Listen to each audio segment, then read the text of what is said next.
미경아, 못 견디겠어. 숨이 가빠. 어머니, 에어컨에만 의존하시면 안 돼요. 몸이 적응해야죠. 찬물이나 드시고 계세요. 미경아, 정말 못 견디겠어. 어지럽고 숨도 가빠. 어머니, 너무 예민하게 생각하지 마세요. 옛날에는 에어컨도 없이 잘 살았잖아요. 오늘 하루만 참으세요. 미경아, 제발. 안녕하세요, 여러분. 오늘은 정말 믿기 어려운 이야기를 들려드리려고 합니다. 올여름 역대급 폭염이 연일 계속되던 그때 일어난 일입니다. 본격적으로 이야기를 시작하기 전에 구독, 좋아요, 알림 설정 부탁드려요. 그럼 지금부터 시작하겠습니다. 제 이름은 박순자. 올해 72입니다. 평생 성실하게 살아왔고 남편과 함께 힘들게 모은 돈으로 대구 변두리에 작은 아파트 한 채를 마련했습니다. 남편이 세상을 떠난 지도 벌써 5년이 되었고 지금은 큰아들 부부와 함께 살고 있습니다. 사실 처음엔 같이 사는 게 그리 내키지 않았습니다. 나이가 들수록 혼자만의 시간이 소중하다는 걸 깨닫게 되거든요. 하지만 큰아들 정민이가 어머니, 혼자 계시면 위험해요. 저희가 모실게요. 라고 하더군요. 며느리 미경이도 어머니, 함께 살아요. 제가 잘 모실게요. 라고 말했을 때는 정말 고마웠습니다. 그런데 막상 함께 살기 시작하니 현실은 달랐습니다. 첫 달까지는 그럭저럭 괜찮았어요. 미경이가 아침마다 어머니, 잘 주무셨어요? 라고 인사도 하고 가끔 제가 좋아하는 나물 반찬도 만들어주곤 했거든요. 하지만 시간이 지날수록 분위기가 달라지기 시작했습니다. 처음엔 작은 것들부터였어요. 제가 TV 채널을 돌리고 있으면 어머니, 저희가 보던 프로그램이 있는데요. 라고 하더군요. 화장실을 오래 사용하고 있으면 문을 두드리며 어머니, 급해요. 라고 재촉하기도 했습니다. 그래도 참았습니다. 젊은 부부니까 불편할 수도 있다고 생각했거든요. 하지만 진짜 문제는 올 여름부터 시작되었습니다. 7월 말부터 정말 견딜 수 없는 폭염이 시작되었어요.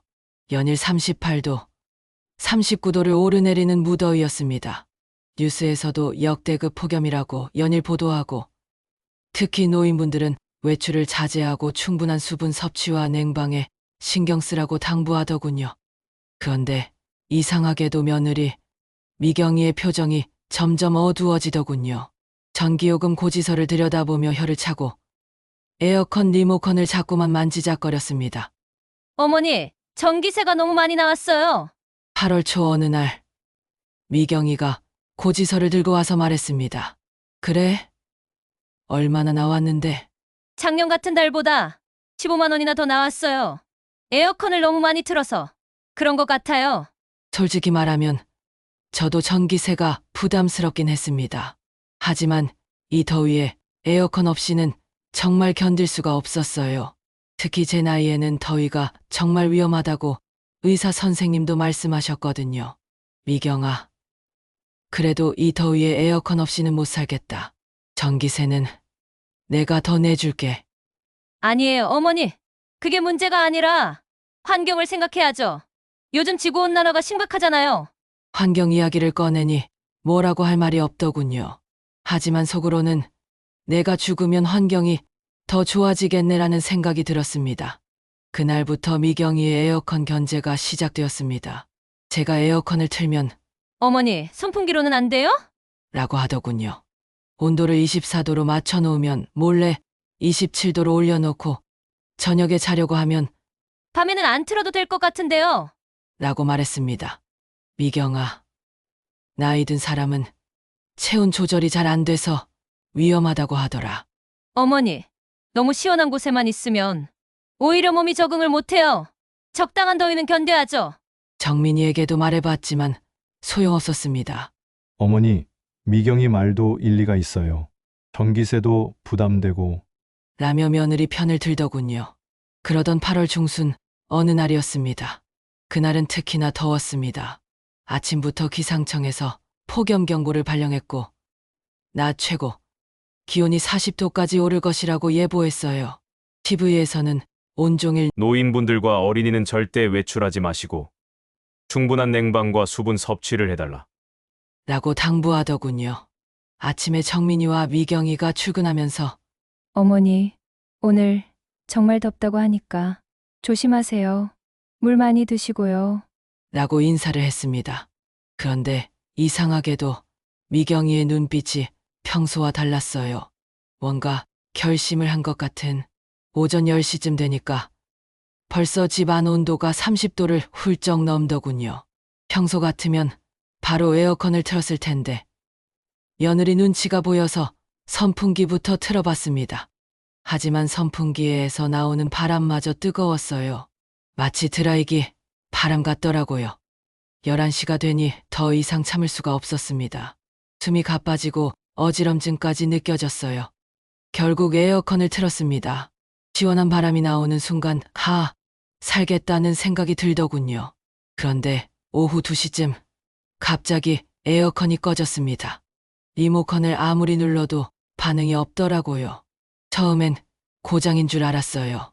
하지만 다른 전자제품들은 다 멀쩡하게 작동하고 있었습니다. 혹시나 해서 배전반을 확인해 보니 에어컨 전원이 차단되어 있더군요. 누가 일부러 내린 거였습니다. 전화기가 너무 뜨거워서 손으로 들기도 힘들었지만 떨리는 손으로 정민이에게 전화를 걸었습니다. 여보세요. 엄마야. 에어컨이 안 되는데. 어머니, 지금 회사에서 중요한 회의 중이에요.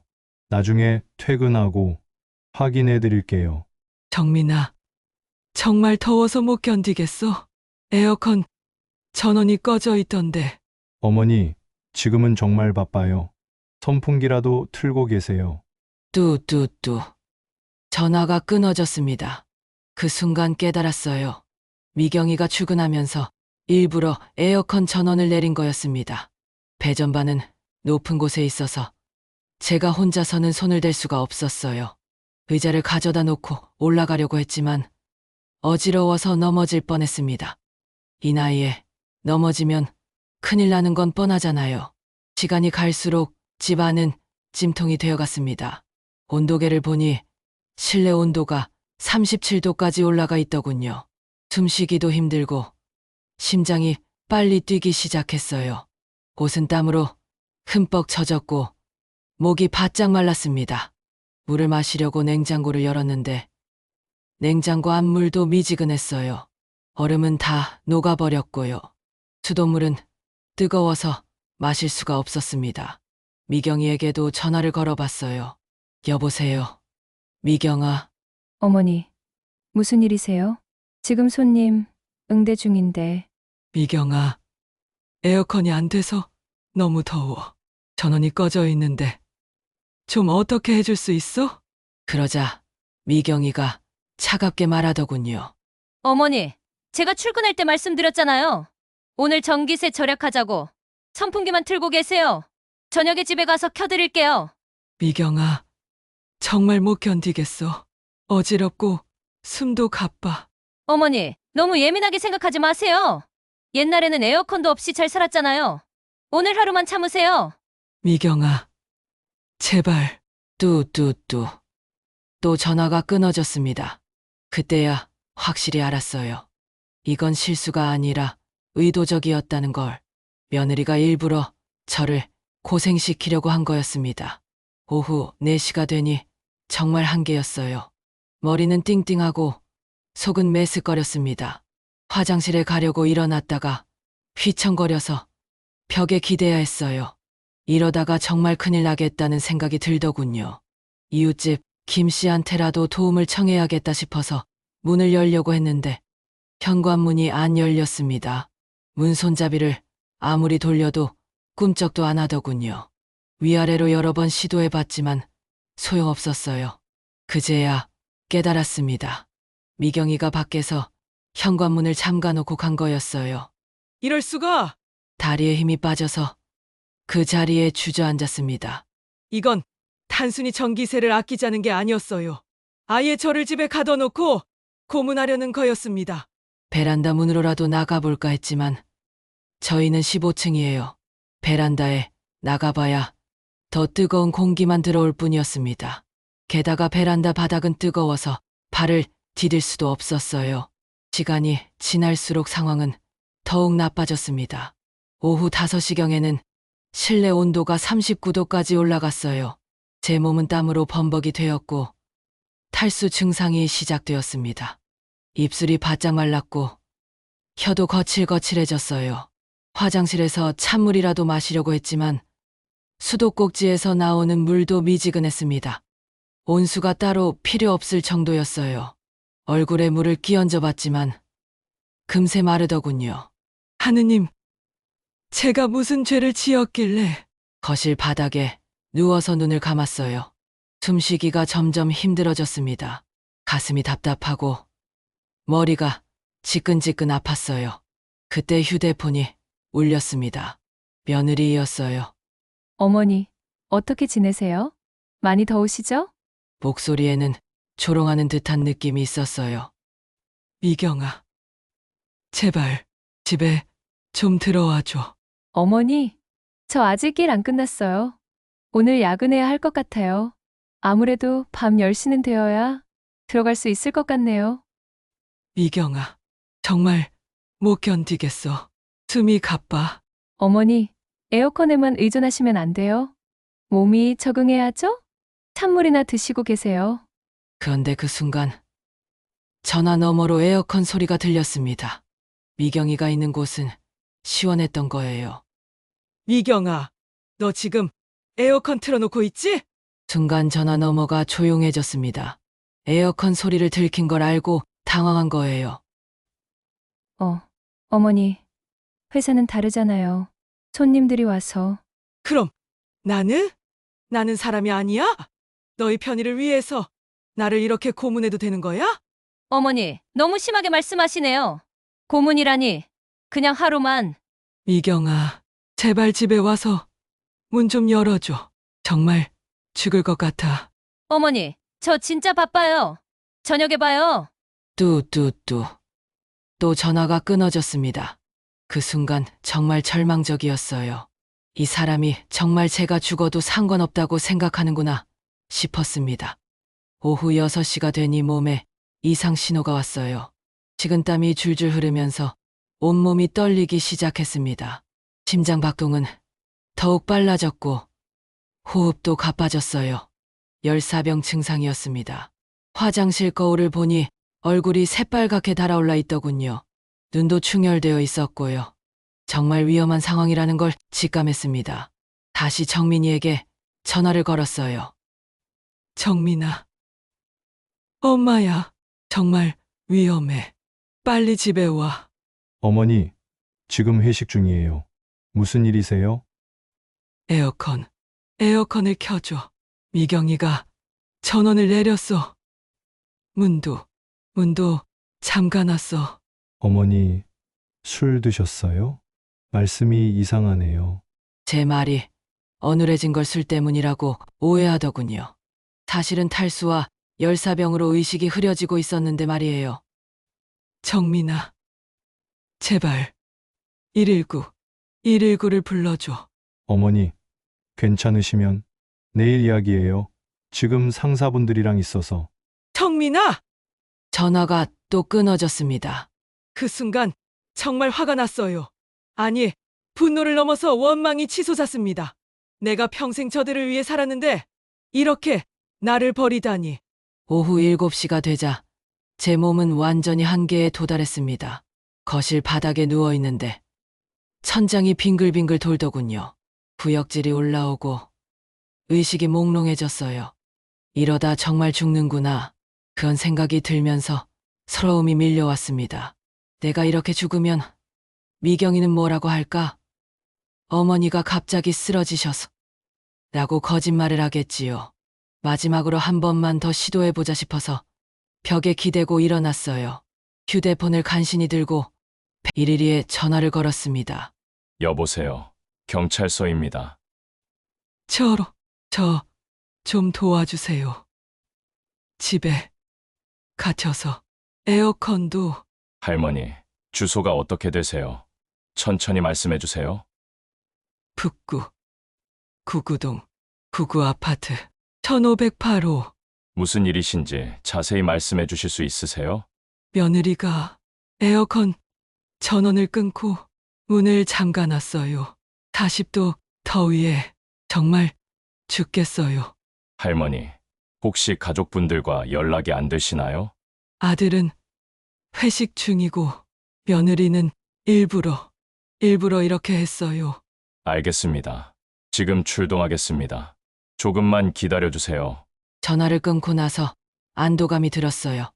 드디어 누군가 제 말을 들어주는구나. 그런데 그때였습니다. 갑자기 가슴이 조여오면서 숨이 막히더군요. 심장이 이상하게 뛰었어요. 뛰다가 멈추다가 또 빨리 뛰다가 이거 심장마비인가? 바닥에 쓰러지면서 천장만 바라봤어요. 의식이 점점 흐려졌습니다. 이렇게 죽는구나. 내 인생이 이렇게 끝나는구나. 얼마나 시간이 흘렀을까요? 멀리서 초인종 소리가 들렸어요. 할머니, 경찰입니다. 괜찮으세요? 하지만 제게는 대답할 힘이 없었어요. 의식이 왔다 갔다 했거든요. 그 다음 기억은 문이 부서지는 소리였어요. 할머니. 경찰관들이 문을 부수고 들어왔습니다. 그리고 바로 119를 불렀더군요. 여기 응급환자 있습니다. 노인분이 열사병으로 의식 잃고 쓰러져 있어요. 집안 온도가 40도가 넘네요. 에어컨 전원이 차단되어 있고 현관문도 밖에서 잠겨 있었어요. 경찰관들이 급히 에어컨을 켜고 119 대원들이 도착했습니다. 제 몸에 차가운 수건을 덮어주고 수액을 놓더군요. 할머니, 괜찮아요. 이제 안전해요. 그 말을 듣는 순간 정말 안도했어요. 살았구나. 정말 살았구나. 119 구급차에 실려가면서 경찰관이 물었습니다. 할머니, 정말 며느님이 일부러 이렇게 하신 거예요? 네, 에어컨, 전원도, 문도 일부러. 가족분들 연락처 알려주시면 연락드릴게요. 병원에 도착하자마자 응급실로 들어갔어요. 의사 선생님이 심각한 표정으로 말했습니다. 중증 열사병이에요. 조금만 늦었으면 정말 위험했습니다. 심장에도 무리가 갔고요. 그때 정민이와 미경이가 허둥지둥 병원으로 왔습니다. 경찰한테 연락을 받고 온 거였어요. 어머니, 괜찮으세요? 정민이는 진짜 놀란 것 같았어요. 하지만 미경이의 얼굴은 달랐습니다. 당황은 하고 있지만 뭔가 화가 난 듯한 표정이었어요. 경찰관이 물었습니다. 혹시 며느님이세요? 할머니 말씀으로는 일부러 에어컨 전원을 끊고 문을 잠가 놓으셨다고 하는데요. 그러자 미경이가 발끈하더군요. 무슨 소리예요? 제가 왜 그런 일을 해요? 어머니가 착각하신 거 아니에요? 그럼 에어컨 전원이 왜 차단되어 있었을까요? 현관문은 또 왜 밖에서 잠겨 있었고요? 그건 미경이가 말문이 막혔습니다. 정민이가 미경이를 쳐다보더니 충격받은 표정으로 물었어요. 미경아, 설마 정말로 그런 거야? 아니야, 정민아. 내가 왜 그래? 그냥 전기세가 너무 많이 나와서. 전기세 때문에 어머니를 이렇게 만든 거야? 정민이의 목소리가 떨리더군요. 그제야 상황을 파악한 것 같았어요. 경찰관이 계속 추궁했습니다. 며느님, 할머니 핸드폰 통화 기록을 확인해보니 오늘 오후 여러 번 도움을 요청하셨는데 계속 전화를 끊으셨더군요. 왜 그러셨어요? 저는 일하느라 바빴어요. 그런데 통화할 때 에어컨 소리가 들렸다고 하는데요. 할머니는 40도가 넘는 집에 갇혀 계셨는데 말이에요. 미경이의 얼굴이 새하얗게 되었습니다. 그때 의사 선생님이 다가와서 말했어요. 가족분들, 환자분 상태가 심각했습니다. 체온이 42도까지 올라갔어요. 뇌손상이 올 수도 있었던 위험한 상황이었습니다. 42도요? 정민이가 깜짝 놀랐어요. 네. 그리고 심장에도 부담이 많이 갔습니다. 만약 구조가 늦었다면 의사 선생님이 말을 못 이었어요. 정민이가 미경이를 노려보더군요. 미경아, 너 정말 미쳤어? 어머니가 죽을 수도 있었던 거야? 나는 그럴 줄 몰랐어. 그냥 하루만. 하루만 어머니를 고문한 거야? 그때 경찰관이 말했습니다. 이런 경우 노인학대죄에 해당할 수 있습니다.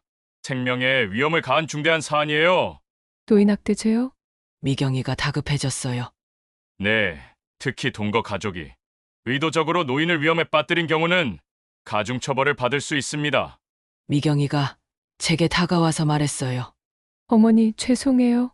정말 죄송해요. 제가 잘못 생각했어요. 하지만 너무 늦었어요. 제가 죽을 뻔했는데 지금 와서 사과한다고 되는 일이었을까요? 저는 미경이를 똑바로 쳐다보며 말했어요.